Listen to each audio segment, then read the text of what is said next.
If you weren't here last week and you're going, who's this strange guy on the platform? My name is Mark. I get to be the pastor here. I was gone for a couple weeks there. It is great to be back. We started a new series last week talking about the idea of icon. You see the vision up on the screen right now. But what is a series? When we do a series, what does that really mean? It means we take one message, because the entire series is really just one message, but we spread it out over 5 or 6 weeks because nobody wants the entire thing in one Sunday.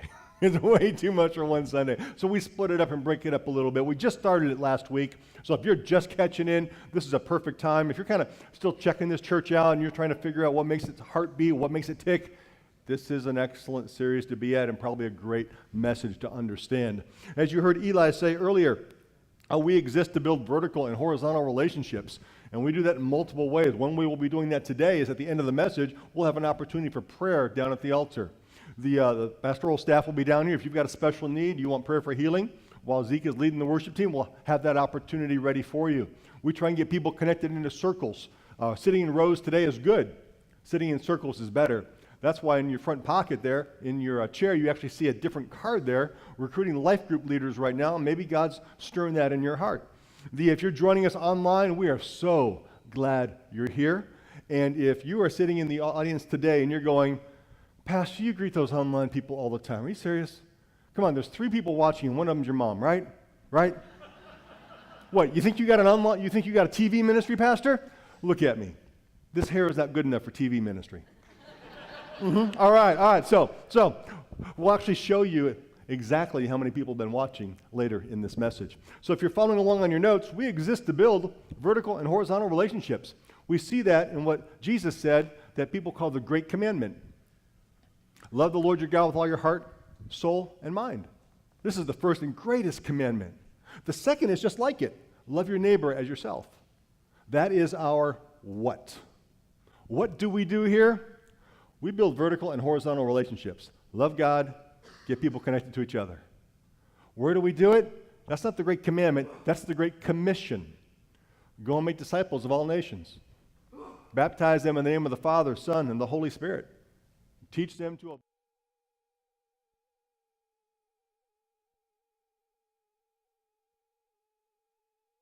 Wherever we go, by supporting missionaries. What do?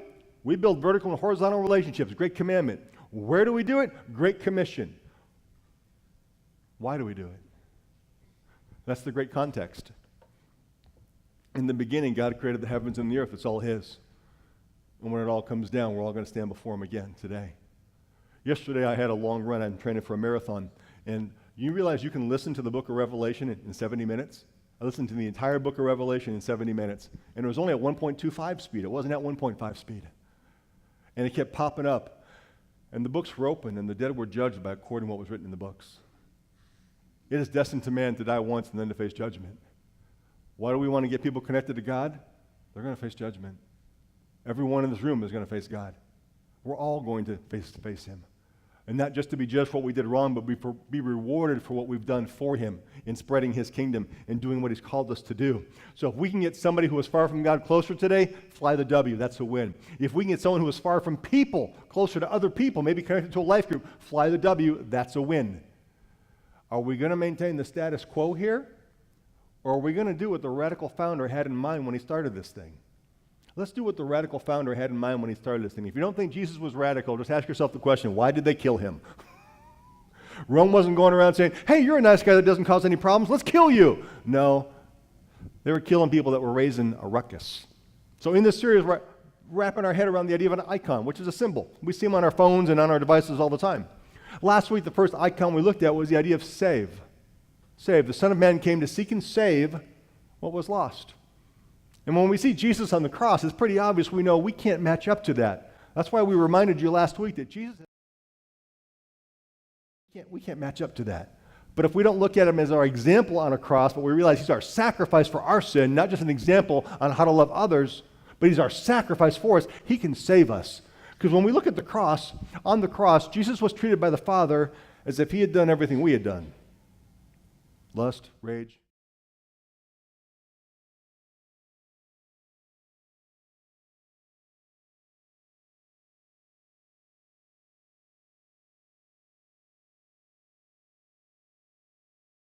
Today we're taking a different icon, the idea of search. Search. When there's something you don't have that you want, you search for it. When there's something you need, something you don't know, you search for it. Some of us are old enough to remember what the first internet search engines looked like. Embarrassing! All right, let's get a show of hands. Who actually used Ask Jeeves? Yeah. It was there. Who was smart enough to buy stock in Google on day one? Yeah, me neither. That would have been good. So I want to talk about something you can't find on Google, but you should still be searching for. What is your why? What is your why? Why are you here? Well, they told me it was free cappuccino. We can be out in time to go to Maldelli before the other churches. No. Not why are you here. Why are you here on the planet? What's your why? If you climb the ladder of your life and you get to the top and find out your ladder was leaning,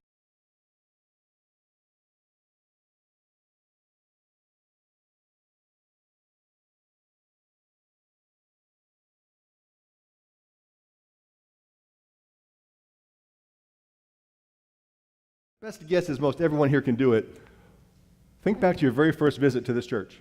The very, very, very first time you came. And most people can do it because they were nervous because they were visiting a new church.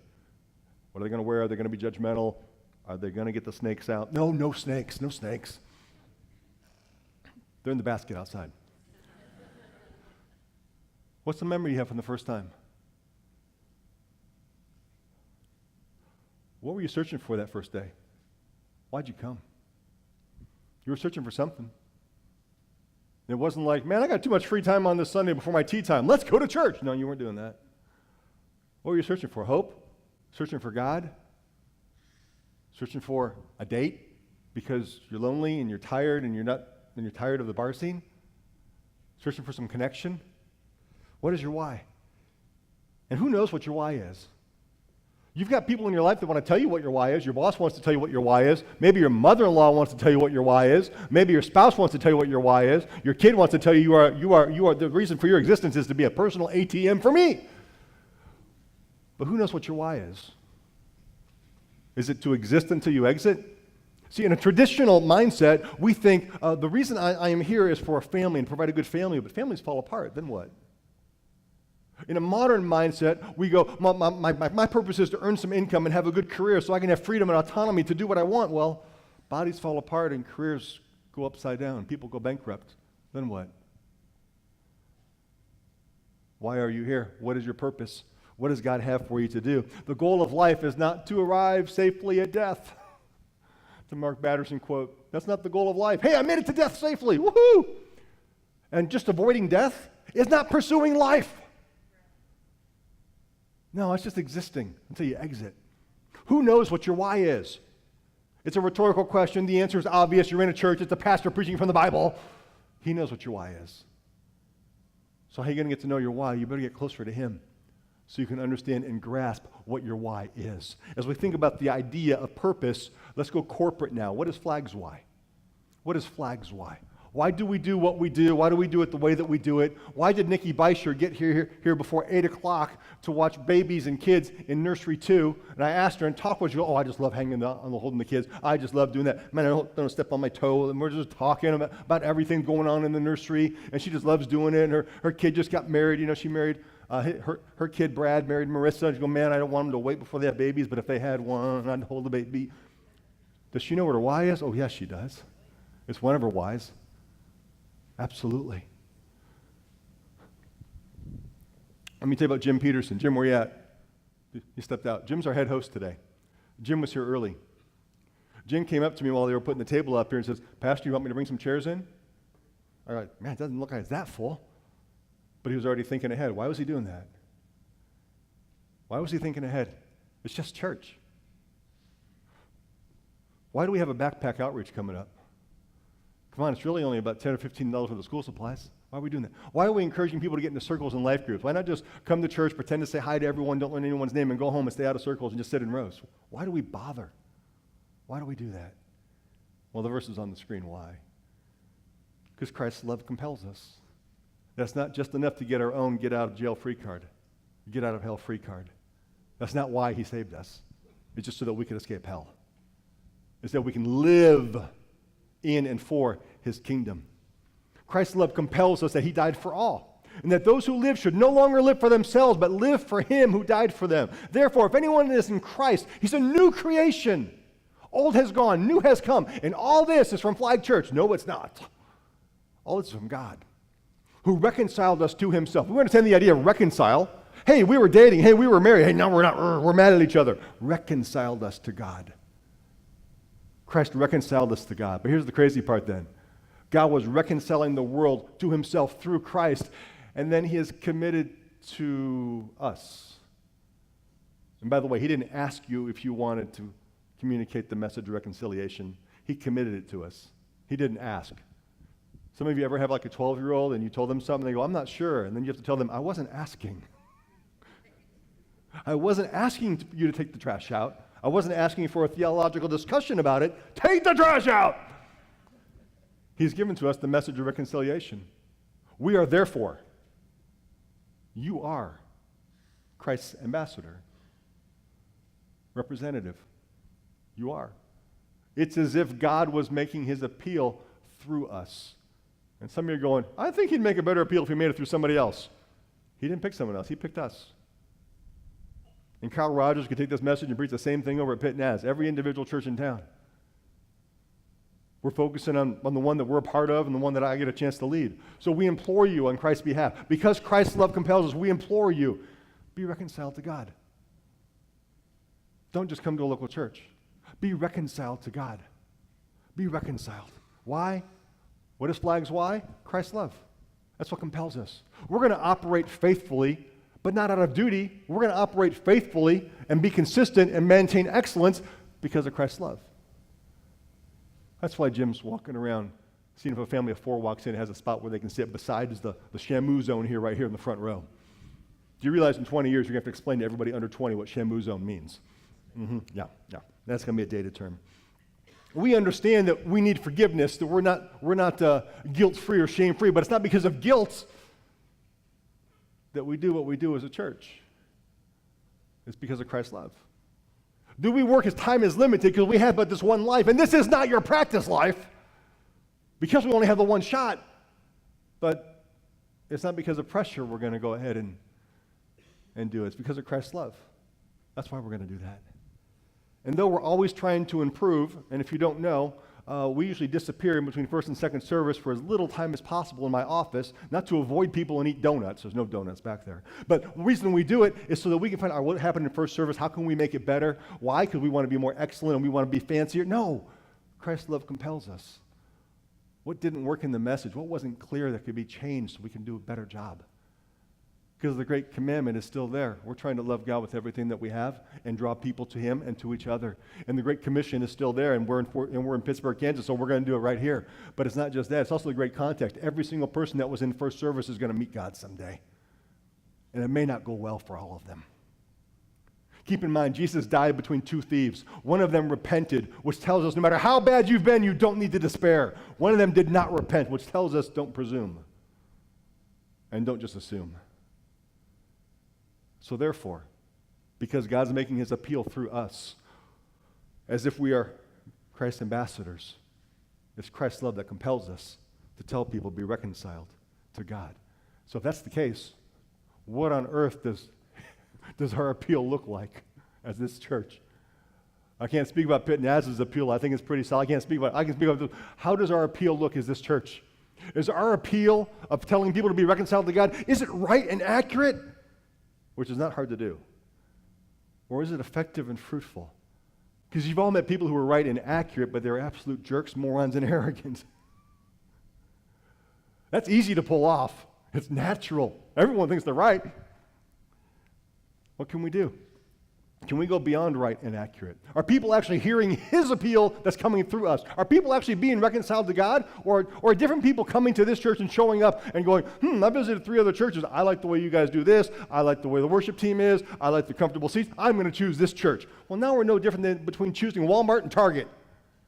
That's not the kingdom of God. That's a consumer mentality which did not exist in the New Testament and it should not exist today.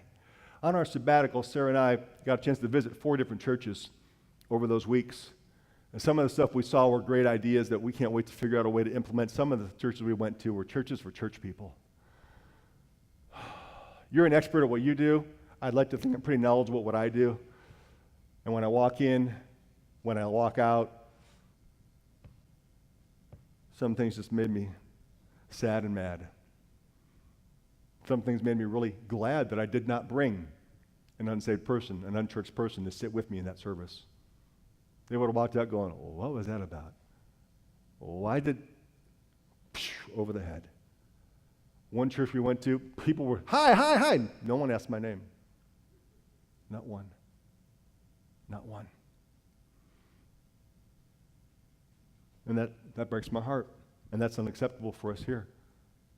We're not going to treat people like that. If God brings people to us, they're going to see a face at the door when they walk in.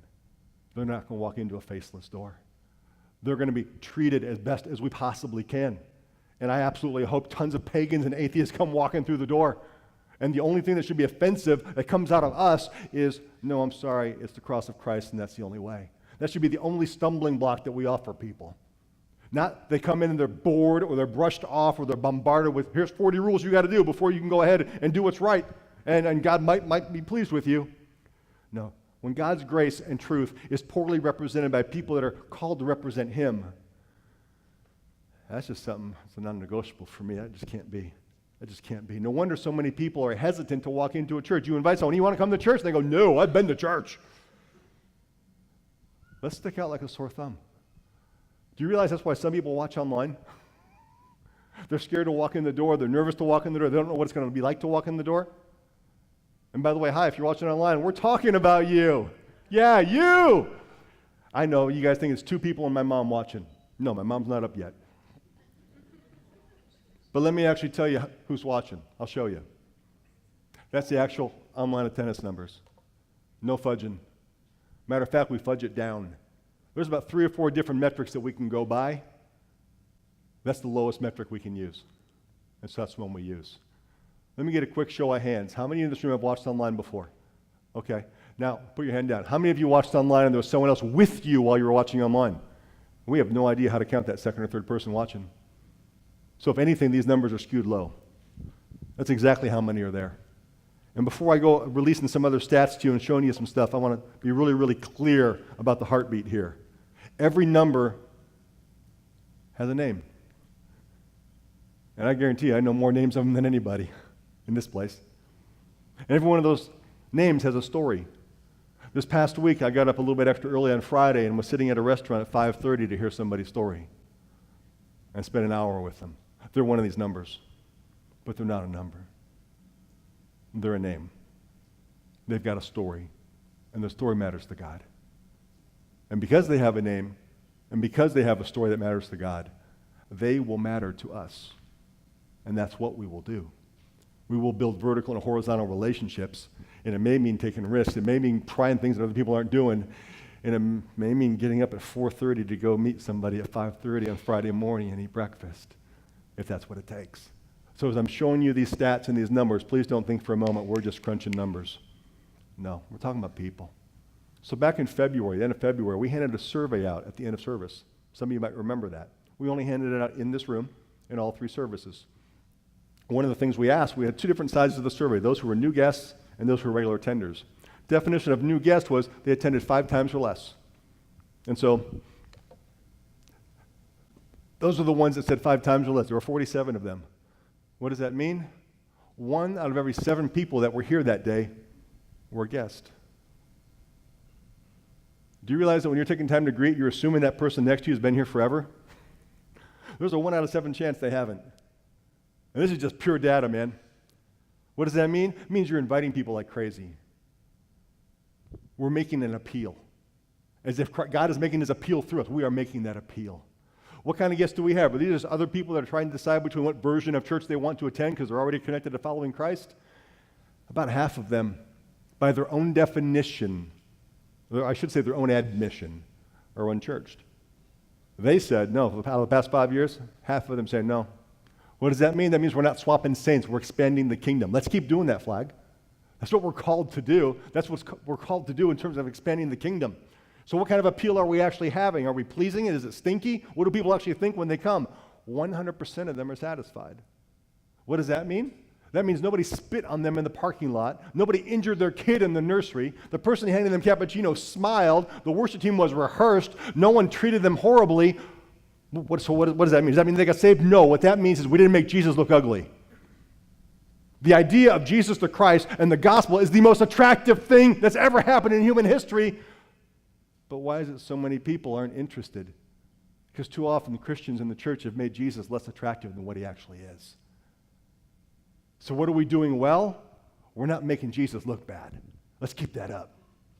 And that doesn't happen because none of them, when I talk to recent guests, none of them go, man, what I remember my first Sunday was amazing preaching. No, it's how we treated them, how we loved them. Are they willing to actually start to continue coming? They're apparently willing to keep coming. And so much so, I lost which one I was on. Would they come back?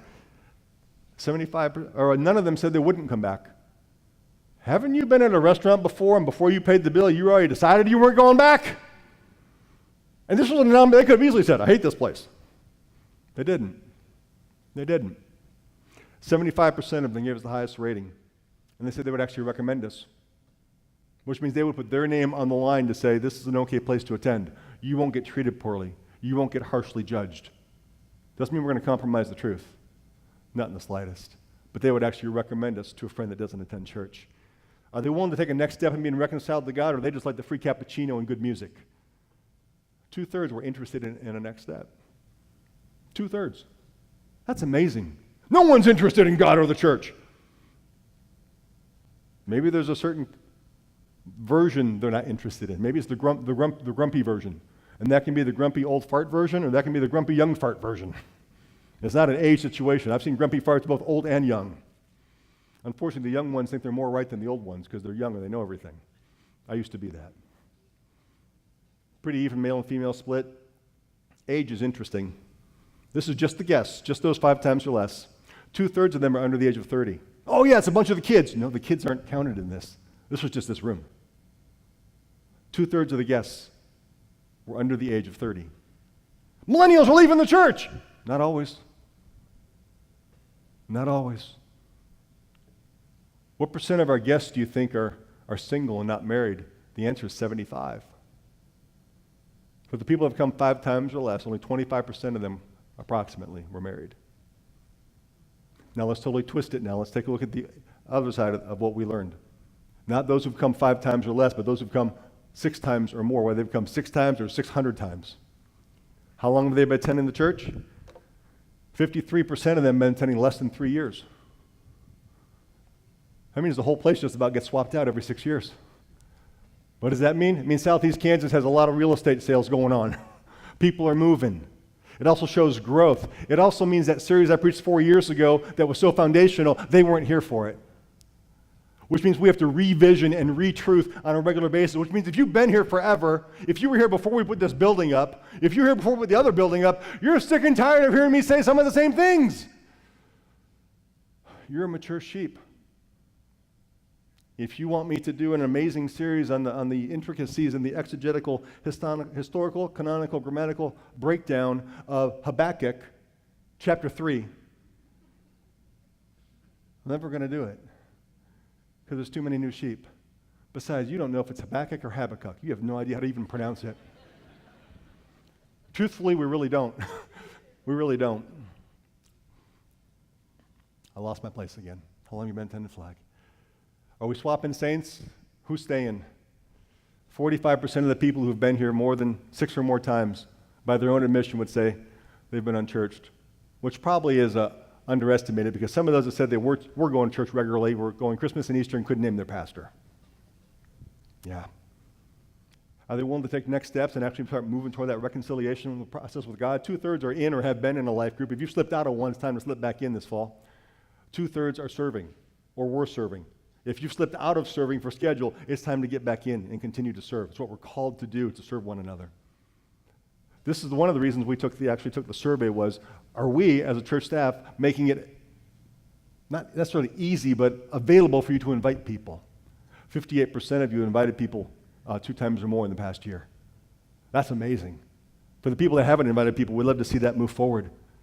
The gender, we're holding on to females more than males, which is probably an indication that we could use some more male life groups and more male life group leaders. Age, the people that are coming, that have stayed, 40% of them are under the age of 30. Remember, we're just talking about this room. We're not talking about the kid ministry. 2/3 of them, 66%, are under the age of 45.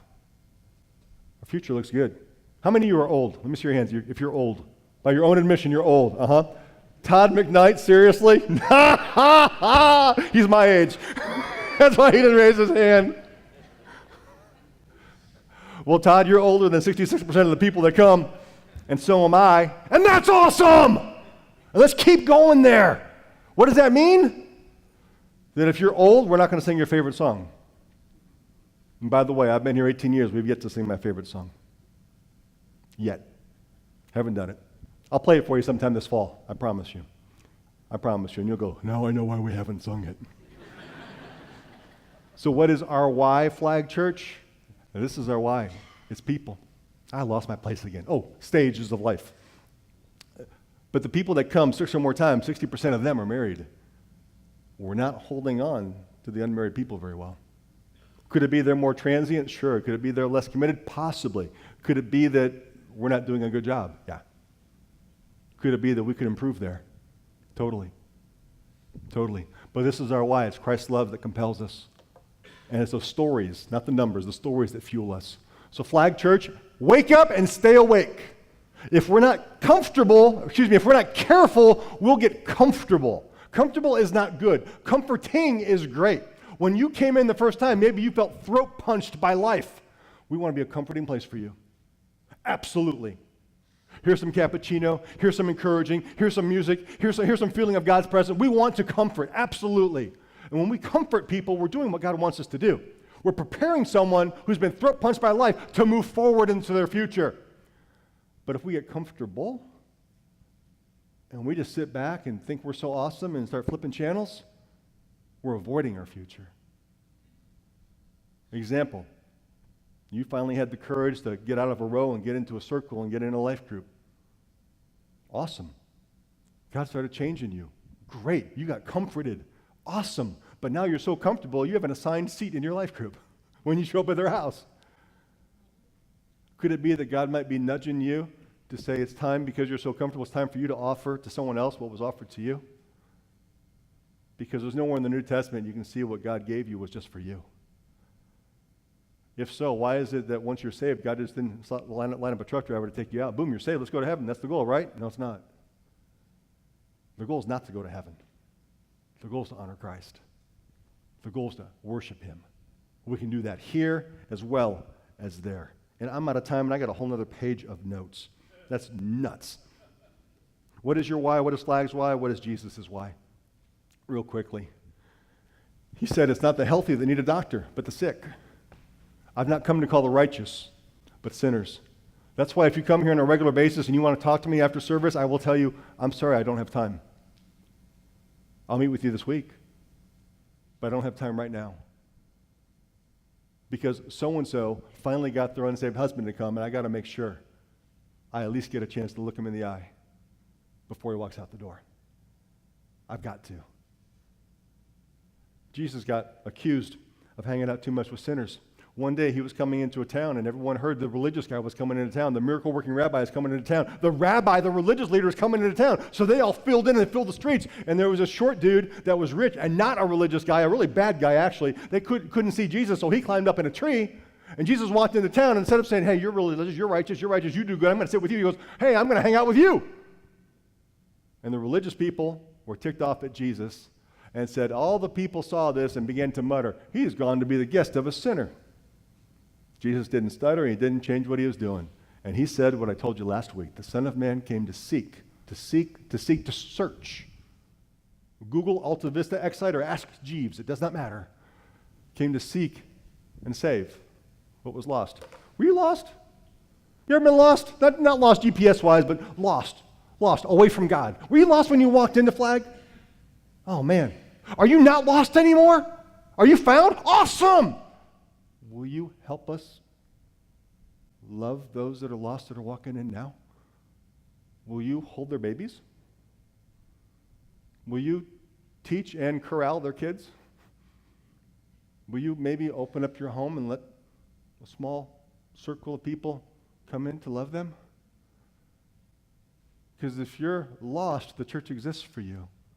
If you're found, the church doesn't exist for you. We are the church. We exist for the world. That's why we're here. Let's be about the Father's business. Y'all a quiet church. If I was Stephen Furtick, man, y'all be shouting your brains up and down. Someone give me an amen. Amen. Maybe I just need to lift more. Thank you, Jim Peterson. Appreciate it. That $5 I gave you is finally paying off. Okay, worship team, start moving. I got to finish this up. I started with a verse that mentioned, all right, keep going, Mark. Seek and save the lost.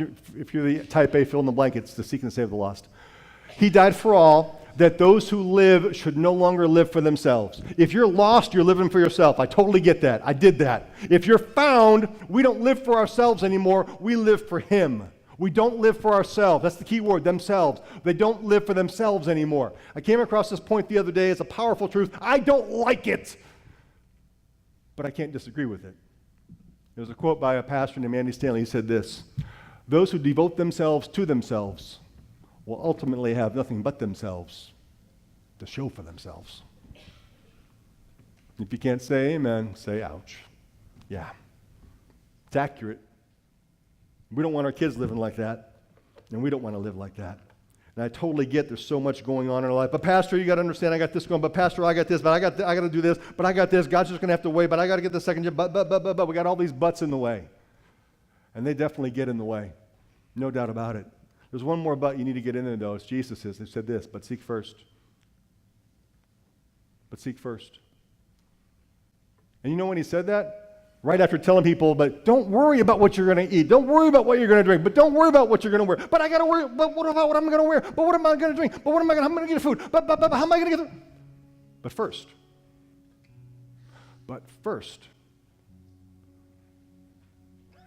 Seek His kingdom.